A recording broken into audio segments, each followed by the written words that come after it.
jette Dablen jenne an dinni nan male Onne to doite mi te jalalane Onne da ponne lobo ese arkachu to dian Ile nan jette Dablen jenne an dinni nan male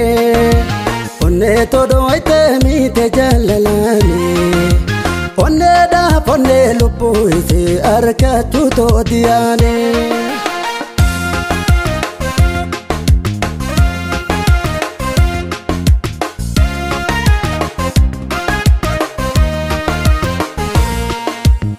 Lola jalalati kan beekamtu dirree hundattu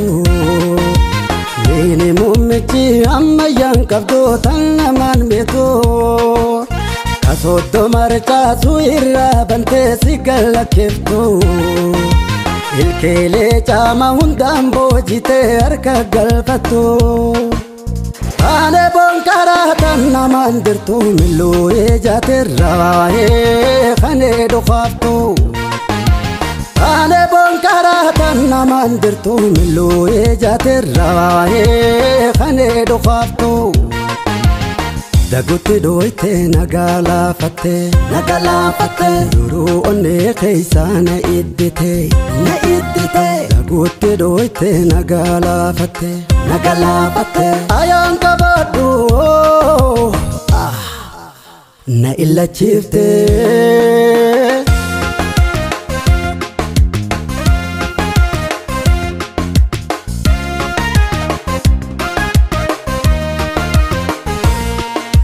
Yaai dadda chaatitti fadhe akkam bannanne Akkaataa hin qabu gaagamni kun hin dhagayamne Heeraan beekamte diyaan onneedhaa hin qarqaramne Fuula diyaa kona baafataa onneedhaa ponne Onnee toonne naatu baafata anaaf faarakaa tiyya darbata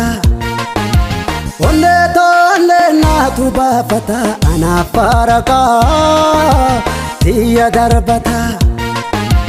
Maqaan si cabee if busheessite Naafirraan eegini dagunna dhoyte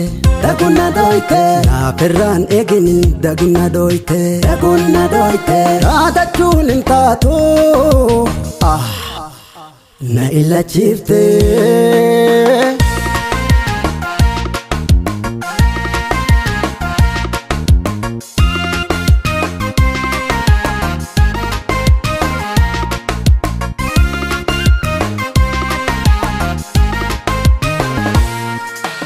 Ile nan jette Dablen jenne an dinni nan male Onne to doite mi te jalalane Onne da ponne lubu isi arkachu to dian Ile nan jette Dablen jenne an dinni nan male Onne to doite mi te jalalane Onne da ponne lupu isi arkachu to diane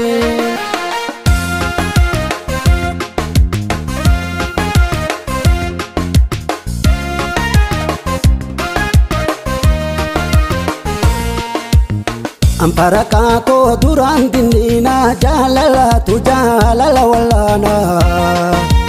Dorka duuf kudoomini ko kana ifawwalana Dorka duuf kudoomini ko kana ifawwalana Haala gaarii fi qalbii jaalala tunaaf gaachana Jaalala dhugaatan hin bukaane wabii onneeti yaajeesitti achi kenne Jaalala dhugaatan hin bukaane wabii onneeti yaajeesitti achi kenne Ijaasin qabu tantanaan kophaa Hodha jaalala ammoo hedduun qaba Hinee walamtuu diyaansi qaba Ijaasin qabu tantanaan kophaa Hodha jaalala ammoo hedduun qaba hedduun qaba hinee walamtuuti ansi qaba onnee tiyyatee nan onnee tee qaba.